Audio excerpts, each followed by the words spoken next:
Hi കൂട്ടുകാരെ, പുതിയൊരു വീഡിയോയിലേക്ക് എല്ലാവർക്കും സ്വാഗതം. അങ്ങനെ ഇനി രഘു വണ്ടി ഓടിച്ചു വരുന്ന സമയത്ത് രഘുവിൻ്റെ മുന്നിൽ ആമിയെ കാണുക കേട്ടോ. ആമിയെ കാണുന്ന രഘുവിൻ്റെ ആ കണ്ണിലൊരു മഞ്ഞ ബാധിച്ചെങ്കിലും കൂടി ഇത് ആമിയല്ലേ, ഇത് അവളല്ലേ എന്നൊരു തോന്നൽ വന്നിട്ട് ആമിയുടെ മുന്നിലോട്ട് വണ്ടി ചെന്ന് നിർത്തുകയാണ് കേട്ടോ. ഈ സമയം ആമിയുടെ മുന്നിൽ വണ്ടി നിർത്തുമ്പോൾ ആമിയാണെങ്കിലോ ഇങ്ങനെ നോക്കുന്നുണ്ട്. പിന്നീടാണെങ്കിലോ രഘു ആണെന്ന് കാണുമ്പോൾ ആമിക്ക് ദേഷ്യം പിടിക്കാൻ കേട്ടോ. ഇയാൾ എന്തിനാ എൻ്റെ പിറകെ ഇങ്ങനെ പിന്നെയും പിന്നെയും വരുന്നതെന്ന ഭാവത്തിൽ ആമി ദേഷ്യത്തോടു കൂടി പോകുമ്പോൾ രഘു പറയണേ, ആമിനി എങ്ങോട്ടാ, നിന്നെ ഞാൻ കൊണ്ടുവിടാടി, നീ എൻ്റെ വണ്ടിയിലോട്ട് കയറടി എന്നൊക്കെ പറയൂട്ടോ. പക്ഷെ ആമിക്ക് അതങ്ങ് അത്ര വല്ലാതെ ഉൾക്കൊള്ളാൻ കഴിയില്ല. ആമി ദേഷ്യത്തോടു കൂടി, നിങ്ങൾ എന്തിനാ എൻ്റെ പിറകെ ഇങ്ങനെ നടക്കുന്നത്, നിങ്ങളോട് പലവട്ടം ഞാൻ പറഞ്ഞിട്ടില്ലേ എൻ്റെ പിറകെ നിങ്ങൾ നടക്കരുത്, നിങ്ങളുടെ ആ ഒരു ലെവലിൽ പോയിക്കൂടെ എന്നൊക്കെ പറഞ്ഞിട്ട് ഇങ്ങനെ ചൂടാവുകയാണ് കേട്ടോ. ഈ സമയം രഘു വീണ്ടും പറയണേ, ആമി നീ കയറടി എന്ന് പറയണേ. ഇതേ സമയം ആമിക്ക് ദേഷ്യം പിടിച്ച്, നിങ്ങളോടല്ലേ പറഞ്ഞത് ഞാൻ പോവാൻ എന്ന് പറഞ്ഞിട്ട് രഘുവിൻ്റെ വണ്ടി അങ്ങ് റോഡ് ക്രോസ് ചെയ്യാൻ വേണ്ടി ശ്രമിക്കുകയാണ്. ആ സമയം ഒരു ബൈക്കുകാരൻ ആമിയെ തട്ടിയിട്ട് പോകുന്നുണ്ട് കേട്ടോ. പക്ഷെ രഘു വണ്ടി എടുത്തിട്ടില്ല. അങ്ങനെ രഘു ആണെങ്കിലോ ആമി ഈശ്വര ആമി എന്നൊക്കെ പറഞ്ഞ് രഘു പെട്ടെന്ന് ഓടി വരാൻ കേട്ടോ. അപ്പോഴേക്കും ആമി ആ ഒരു ബൈക്കുകാരൻ തട്ടിയിട്ടത് കൊണ്ട് തന്നെ തൻ്റെ നെറ്റി ചെന്ന് നിലത്ത് വന്ന് ഇടിച്ചിട്ടുണ്ട്, റോഡിൽ ഇടിച്ചിട്ടുണ്ട്. ആ സമയം ആമിയുടെ ബോധം പോയിട്ടുണ്ട് കേട്ടോ. അങ്ങനെ ആമിയെ ഒരുപാട് തവണ വിളിക്കുമ്പോഴേക്കും ആളുകളെല്ലാവരും അവിടെ കൂടുകയാണ്. എല്ലാവരും ഇങ്ങനെ നോക്കി നിൽക്കുന്നത്. പെട്ടെന്ന് ഈ സ്ത്രീയെ പിടിക്ക്, എൻ്റെ വണ്ടിയിലോട്ട് കയറ്റും എന്നൊക്കെ പറയുമ്പോഴും, നീ നിർത്തടാ, നീ മദ്യപിച്ച് ഇവിടെ വണ്ടി ഓടിച്ചിട്ട് ഈ പെണ്ണിനെ തട്ടിയിട്ടൊക്കെ, അയ്യോ ഞാനൊന്നല്ല വേറൊരു ബൈക്കുകാരനാണെന്ന് രഘു ആവർത്തിച്ച് പറയും കേട്ടോ. പക്ഷെ ആ ആവർത്തിക്കുന്ന ആ വാക്കുകൾക്കൊന്നും വില കൊടുക്കില്ല. നീ കള്ളം പറയുന്നോടാ, എന്താടാ നീ ഞങ്ങളോടാടാ കളിക്കുന്നത് എന്നൊക്കെ പറഞ്ഞ് വളരെ ദേഷ്യത്തോടു കൂടി പെരുമാറണം കേട്ടോ. ഈ സമയം രഘു വീണ്ടും പറയണേ, അയ്യോ ഞാനല്ല മര്യാദക്ക് വാടാ എന്ന് പറഞ്ഞിട്ട് രഘുവിനെ പിന്നീട് പിടിച്ചു കൊണ്ടുവന്ന ഞങ്ങൾ കൊണ്ടേക്കോളെ സ്ത്രീയെ എന്നൊക്കെ പറയുന്നുണ്ട് കേട്ടോ.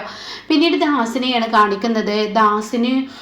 ദാസ് പെട്ടെന്ന് ഇന്ദ്രന് ഫോൺ വിളിക്കാണ്.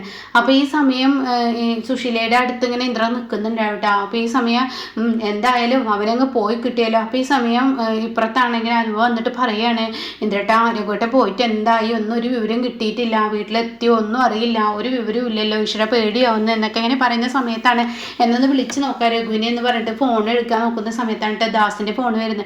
ഇതേ സമയം പെട്ടെന്ന് ഇന്ദ്രൻ ആ ഫോൺ എടുക്കുക, ദാസങ്ങളാണല്ലോ എന്ന് പറഞ്ഞിട്ട് ഫോൺ എടുക്കുന്നുണ്ട്.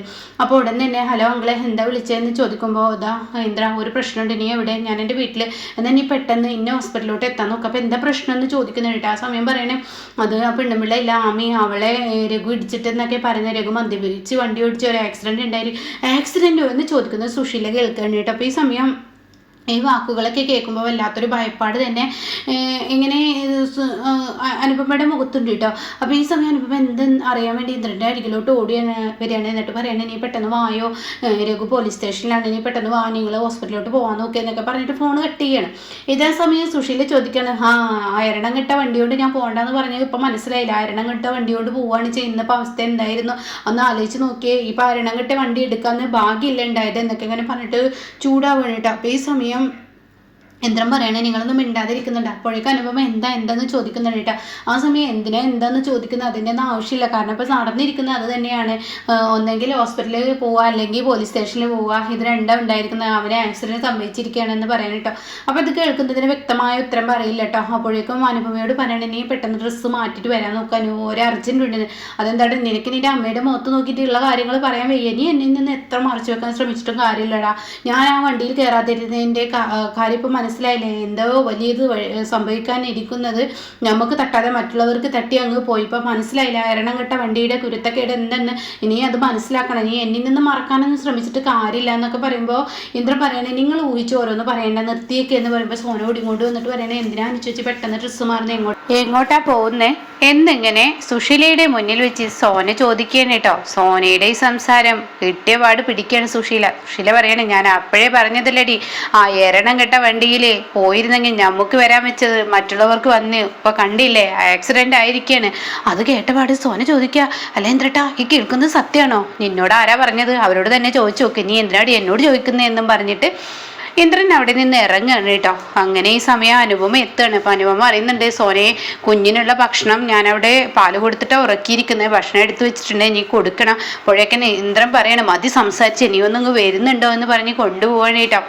പിന്നീടാണെങ്കിലോ രഘുവിനെയാണ് കാണിക്കുന്നത്. രഘു പോലീസ് സ്റ്റേഷനിൽ നിൽക്കുകയാണ്. അപ്പോൾ പോലീസുകാരാണ് ആ പെൺപിള്ളയുടെ പിന്നാലെ ഇവന് വല്ലാത്ത നടത്തം തന്നെയാണ് എന്നൊക്കെ ദാസിനോട് പറയാം. അപ്പോൾ രഘു പറയണേ ഞാൻ നടന്നതല്ല, പോകുന്ന വഴിക്ക് കണ്ടതാണ്. ആ സമയം അവളോട് വണ്ടിയിൽ കയറാൻ പറഞ്ഞു, അതൊരു തെറ്റല്ലേ? എങ്ങനെ മദ്യപിച്ചിട്ടല്ലേ ഇവന്റെ കാട്ടിക്കൂട്ടില്ല, ഇതിനെ ഇടിച്ചിട്ടിരിക്കുകയാണ്, ഇത് പ്രതികാരമാണ്, പിടിച്ചോടത്ത് കിട്ടുന്നില്ല എന്ന് കണ്ടപ്പോൾ ഇടിച്ചു കൊല്ലാൻ ശ്രമിച്ചതാണ്. ഇതേ സാറേ വായി തോന്നിയത് വിളിച്ചു പറഞ്ഞാൽ ഞാൻ കേട്ടു നിൽക്കില്ല, ഞാൻ അവരോട് എൻ്റെ വണ്ടിയിൽ കയറാൻ പറഞ്ഞു, ഞാനല്ല ഇടിച്ചത്, വേറൊരു ബൈക്കുകാരനാണ്. നീ നുണ പറയുന്നോ? നിന്നെ മെഡിക്കൽ ടെസ്റ്റ് നടത്തിയപ്പോൾ നീ മദ്യപിച്ചിട്ടുണ്ട്, നീ എന്നെ അത് ചെയ്തത്.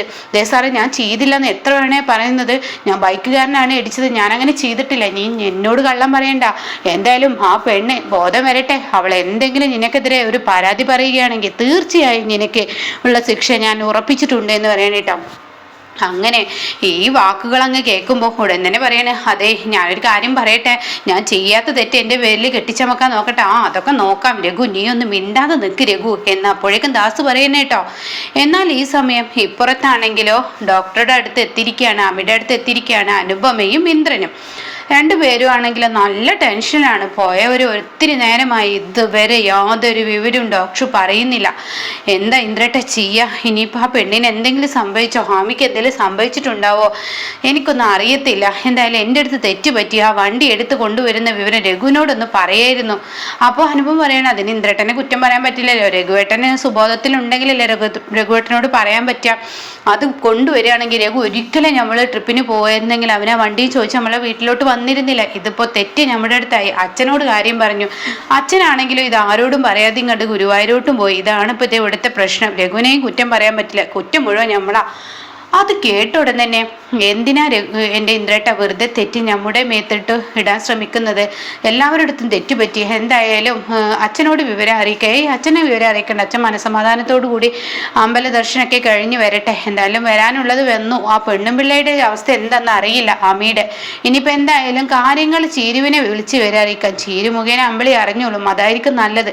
മറ്റുള്ളവർ വിളിച്ച് അമ്പിളിയെ അറിയിക്കുന്നതിനേക്കാൾ നല്ലത് നമുക്കായിട്ട് അറിയിക്കുകയായിരിക്കും നല്ലത്. അത് കേട്ട ഉടനെ അനുഭവം, അത് ശരിയാണ്, നമുക്കത് ചെയ്യാമെന്നും പറഞ്ഞ് ഫോൺ എടുക്കുന്ന സമയത്ത് ഡോക്ടർ ഇറങ്ങി വരുന്നു കേട്ടോ. ഡോക്ടറെ കാണുന്ന ഇന്ദ്രൻ പറയണേ, ദേഹനു എന്താ ഡോക്ടർ വരുന്നു, ഫോൺ വെച്ച്. അങ്ങനെ ഫോൺ വെക്കുകയാണ് കേട്ടോ. ഈ സമയം ഡോക്ടർ അടുത്തോട്ട് ഓടിച്ചെന്നിട്ട് ഇന്ദ്രൻ ചോദിക്കുകയാണ്, എന്തായി അമ്മയുടെ അവസ്ഥ, എങ്ങനെയുണ്ട്? അതെ, ഇടിച്ച ഇടിയിൽ ഇത്ര കാര്യമായ പരിക്കൊന്നും പറയാനില്ല, പക്ഷേ അവർക്ക് പുറമേ കാണുമ്പോൾ കാര്യമായ പ്രശ്നമൊന്നും തോന്നുന്നില്ല. അവരിപ്പോഴും ബോധമില്ലാതെ കിടക്കുകയാണ്, അതാണ് എനിക്ക് മനസ്സിലാവാത്തത്. ഇനിയിപ്പോൾ കാര്യമായിട്ടുള്ള പ്രശ്നം ഉള്ളിലോട്ട് എന്തെങ്കിലും ഉണ്ടോ എന്ന് അറിയണമെങ്കിൽ 1 മണിക്കൂർ അങ്ങനെ കിടക്കട്ടെ. 1 മണിക്കൂർ കഴിഞ്ഞിട്ടും അവർ അബോധാവസ്ഥയിൽ നിന്നും തെളിയുന്നില്ല എന്ന് കണ്ടു കഴിഞ്ഞാൽ പിന്നീട് നമുക്കൊരു സ്കാനിങ് ചെയ്യേണ്ടി വരും എന്ന് പറയാൻ കേട്ടോ. ഇത് കേൾക്കുന്ന ഇന്ദ്രൻ ആകെ ടെൻഷനാവാണ് കേട്ടോ. ഈശ്വര എന്ന പാടിൽ നിൽക്കുന്നുണ്ട്. ഇതേ സമയം ഇനി ഒന്നും നോക്കണ്ട അനു, നീ വേഗം ചിരുവിനെ വിളിച്ച് ഇവരെ അറിയിക്കുമെന്ന് പറയാൻ കേട്ടോ. അങ്ങനെ ചീരുവിനെ വിളിക്കാനുള്ള ഏർപ്പാട് നടത്തുന്നതിനിടയ്ക്ക് ഇപ്പുറത്താണെങ്കിലോ കാണിക്കുന്നുണ്ട് ആമി ഇങ്ങനെ ബോധമില്ലാതെ കിടക്കുന്നുണ്ട്. ചീരു ആണെങ്കിലോ തൻ്റെ കുഞ്ഞിനെ ഇങ്ങനെ കൊഞ്ചിച്ചും കൊണ്ടിരിക്കുകയാണ്. ആ സമയമാണ് തൻ്റെ അടുത്തോട്ട് അമ്പിളി കയറി വരുന്നത്. അമ്പിളി പറയാണ്, എൻ്റെ കുഞ്ഞിൻ്റെ ജന്മനക്ഷത്രമാണെന്ന്, ഞാൻ എല്ലാ ദിവസവും അമ്പലത്തിൽ പോവാറുള്ളതാണ്, പതിവ് പോലെ അത് തെറ്റിക്കുന്നില്ല, ഞാൻ ഇന്നും അമ്പലത്തിൽ പോവുകയാണ്, അപ്പോൾ അതുകൊണ്ട് ഇനി കുഞ്ഞിനായിട്ട് ഇവിടെ ഇരിക്കണം, ഞാൻ പോയിട്ട് വേഗം വരാം. ആയിക്കോട്ടെ എന്ന് പറയുമ്പോൾ ചീരുവിൻ്റെ ഫോൺ അടിക്കുന്നു. ലച്ചു, നീ ആ ഫോണ് ആൻറ്റിയുടെ പോയി എടുത്തു കൊടുന്നേ എന്നൊക്കെ പറഞ്ഞ് ചെറിയമ്മയുടെ ഫോൺ എടുത്തു കൊണ്ടുവരാൻ പറയാണ്. അങ്ങനെ ലച്ചു ആ ഫോൺ കൊടുക്കുന്നുണ്ട്. അപ്പോൾ ഉടനെ തന്നെ എന്തായാലും അച്ഛനായിരിക്കും, ഞാൻ അമ്പലത്തിൽ പോകുന്ന ഇവരൊന്നും പറയണ്ട, ഇവിടെ നടന്നതും നീ പറയണ്ട. ഞാനൊന്നും പറയുന്നില്ല എന്ന് പറഞ്ഞ് ഫോൺ എടുക്കുമ്പോൾ ഇന്ദ്രനാണ്. ഇന്ദ്രനെ കാണുന്ന ചിരി പറയാണ്, ഇത് അനുചേച്ചിയുടെ ഫോണാണല്ലോ എന്ന് പറയാണ്. എടുക്കുക എന്ന് പറയണേ. അങ്ങനെ ഉടൻ തന്നെ ഫോൺ എടുക്കാണ്. എടുത്ത ഉടൻ തന്നെ അനുഭവം പറയുന്ന, ചിരു ചെറിയൊരു പ്രശ്നമുണ്ടല്ലോ, ചെറിയൊരു ആക്സിഡന്റ് സംഭവിച്ചിരിക്കുന്നു. എന്ത് പ്രശ്നം, എന്താ പ്രശ്നം എന്ന് ചോദിക്കുമ്പോൾ അമ്പിളി എന്താടി എന്ന് പറയാണ്. അപ്പോഴേക്കും ചേച്ചി ഉണ്ടായിരുന്നു അടുത്ത് എന്നിങ്ങനെ അനുഭവം ചോദിക്കാം. ചേച്ചിയുണ്ട്. അപ്പോഴേക്കും എന്താടി അവിടെ പ്രശ്നം എന്ന് വീണ്ടും ചോദിക്കണം അമ്പിളി. അപ്പം അത് കേട്ട ഉടൻ തന്നെ, ചേച്ചി ഒരു പ്രശ്നമുണ്ട്, രഘുവേട്ടൻ മദ്യപിച്ചിട്ട് വണ്ടി ഓടിച്ചു, ഒരു പെണ്ണിനെ ഇടിച്ചിട്ടിരിക്കുന്നു, അങ്ങേർക്ക് വരാനുള്ളത് വന്നാലാണ് അങ്ങരുടെ സ്വഭാവത്തിലൊരു മാറ്റം വരാനുള്ളത്, അങ്ങനെ രക്ഷപ്പെടുത്താൻ വേണ്ടിയാണ് ഞാൻ അവിടെ നിന്ന് കൊണ്ടുവന്നത്. പക്ഷെ അങ്ങേർക്ക് അതിനൊന്നും യാതൊരുവിധ വിചാരവും ബോധവും ഇല്ലാതെ അവർ വീണ്ടും അത് സംഭവിച്ചു. ഇനി പറഞ്ഞിട്ടെന്താ കാര്യം, പറഞ്ഞിട്ട് യാതൊരു കാര്യമില്ല, ഞാൻ എത്ര ശ്രമിച്ചിട്ടും അങ്ങേര് നേരാവില്ല. അപ്പോൾ ഉടൻ തന്നെ ഏതാണ് ആ സ്ത്രീ എന്ന് ചോദിക്കുകയാണ് ചീരു. അപ്പോൾ പറയണ ആമിയാണ്. ഓഹോ, അപ്പോൾ വിരിച്ചോടുത്ത് വരുന്നില്ലെന്ന് കണ്ടപ്പോൾ ഇടിച്ചിട്ട് തെറിപ്പിക്കാനുള്ള പരിപാടി അങ്ങനെ നടത്തിയതായിരിക്കില്ലേ എന്ന് അമ്പിളി പറഞ്ഞിട്ട് അങ്ങ് പോവാണ്. അപ്പോഴേക്കും ചേച്ചി ഞാനൊന്ന് പറയട്ടെ എന്ന് അനുപം പറയുന്നുണ്ട്. എനിക്കൊന്നും കേൾക്കണ്ട, ഞാൻ പോകുന്നു എന്ന് പറഞ്ഞിട്ട് പോവാണ്. ചിരുനോട് ചോദിക്കും എങ്ങോട്ടാ? അമ്പലത്തിലോട്ട് എന്ന് പറഞ്ഞ് നിൽക്കുമ്പോഴാണ് ചേച്ചിയുടെ ഫോണ് വന്നത്. എന്തായാലും ചേച്ചി പോയി എന്ന് പറയണേ. ഇതേ സമയം എന്തായാലും എന്ത് വിവരം കിട്ടിയാലും ഞാൻ വിവരം അറിയിക്കാം എന്നൊക്കെ പറഞ്ഞിട്ട് ഫോൺ വെക്കുകയാണ്. ആ സമയം ഉടൻ തന്നെ ചിരു പറയുന്നുണ്ട് ചിരുവിനോട്. ചിരുവിൻ്റെ ഫോൺ വെച്ചതിന് ശേഷം അനുപമ പറയാണ്, ഇനിയിപ്പോൾ ചേച്ചി പറഞ്ഞതുപോലെ തന്നെ രഘുവേട്ടൻ മനഃപൂർവ്വം ആ പെണ്ണിനെ വിളിച്ചോടുത്ത് വരുന്നില്ലെന്ന് കണ്ടപ്പോൾ ആമിയെ ഇടിച്ചതായിരിക്കുമോ? അത് കേട്ട ഉടൻ തന്നെ ഇന്ദ്രൻ പറഞ്ഞേ, അങ്ങനെ ഒന്നുമല്ല രഘു അങ്ങനെയൊന്നും ചെയ്യില്ല, എനിക്ക് തോന്നുന്നില്ല. എന്തായാലും അവൻ്റെ നല്ല മനസ്സ് ആരും കാണാതിരിക്കില്ല. പെണ്ണിന് ബോധം വന്ന എല്ലാത്തിനും ഒരു അവസാനമാവെന്ന് പറയാം. പിന്നീട് അമ്പലത്തിലെത്തുന്ന അമ്പിളിയാണ് കാണിക്കുന്നത്. അമ്പലത്തിലെത്തുമ്പോൾ ഒരു സ്ത്രീ ഒരു അമ്മയെ അവിടെ വേറെ കാണിക്കുന്നുണ്ട്. അവരൊരു കുട്ടിനെ ഇങ്ങനെ അവരുടെ കുഞ്ഞിൻ്റെ പിറന്നാൾ ദിവസം എല്ലാവർക്കും പായസം വെച്ച് കൊടുക്കുന്ന ആ ഒരു രംഗൊക്കെയാണ്. അതിനിടയ്ക്ക് ഈ അമ്മയുടെ കണ്ണിൽ ഈ അമ്പിളിയെ കാണാണ്. അയ്യോ, അത് നമ്മുടെ രഘുവിൻ്റെ ഭാര്യ അമ്പിളിയല്ലേ? ആ അമ്മേ എന്ന് പറയണേ. എന്നാൽ ഞാനൊന്ന് പോയി വിളിക്കട്ടെ. അങ്ങനെ അമ്പിളിയെ വിളിക്കണേ. നിങ്ങൾ രഘുവിൻ്റെ ഭാര്യയല്ലേ? ഓ ആണ്. നിങ്ങളാരാ? എനിക്ക് മനസ്സിലായില്ലല്ലോ. അടുത്ത തലവേദന എന്താണോ എന്ന് അമ്പിളി ചിന്തിച്ചിരിക്കുന്ന ആ സമയത്ത് അവർ പറയാണ്, ദേ രഘു കാരണമാണ് ഇവളുടെ കയ്യിലിരിക്കുന്ന കുട്ടി. ഇത് രഘു തന്ന ദാനമാണ് ഈ മോനെ എന്ന് പറയണേ. അത് കേട്ട ഉടനെ ഈശ്വര, ഇനിയിപ്പോൾ അതും കൂടി ആയോ എന്ന ഭാവത്തിൽ ഇങ്ങനെ നിൽക്കണം.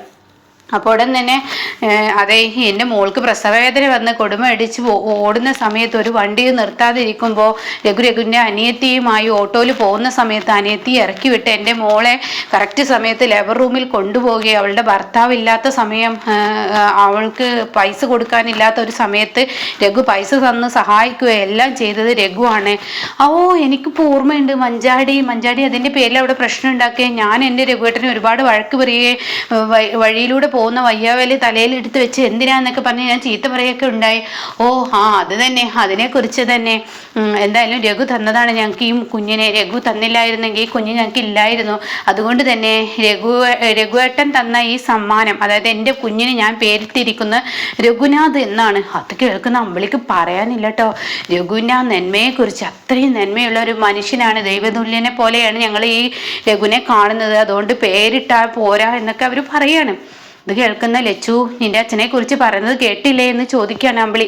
അപ്പോൾ ഉടനെ തന്നെ ലച്ചു കേട്ടു എന്ന് പറയണേ. പിന്നീട് ദേവിയുടെ മുന്നിൽ തൊഴാൻ നിൽക്കുമ്പോൾ എൻ്റെ രഘുവേട്ടനെ കുറിച്ച് നല്ലതാ ആണല്ലോ ഇഷ്ടം എനിക്ക് കേൾക്കുന്നത്. ഞാൻ എൻ്റെ രഘുവേട്ടനെ മനസ്സിലാക്കിയത് തെറ്റിപ്പോയോ? എൻ്റെ രഘുവേട്ടൻ എന്നോട് തെറ്റ് ചെയ്യില്ല എന്ന് എനിക്കറിയാം. പക്ഷേ എങ്കിലും കൂടി അവിടെ ഇവിടെയൊക്കെ മനസ്സിലങ്ങനെ തറച്ചു പോയി. എന്നാൽ ഇപ്പം അത് തിരുത്തുകയാണ് ദൈവമേ എന്നൊക്കെ പറഞ്ഞ് കരഞ്ഞ് പ്രാർത്ഥിക്കുന്ന ആ ഒരു രംഗമാണ് കേട്ടോ. അപ്പോൾ ഈ ഒരു സീനിലാണ് എപ്പിസോഡ് നിർത്തിയിരിക്കുന്നത് കേട്ടോ.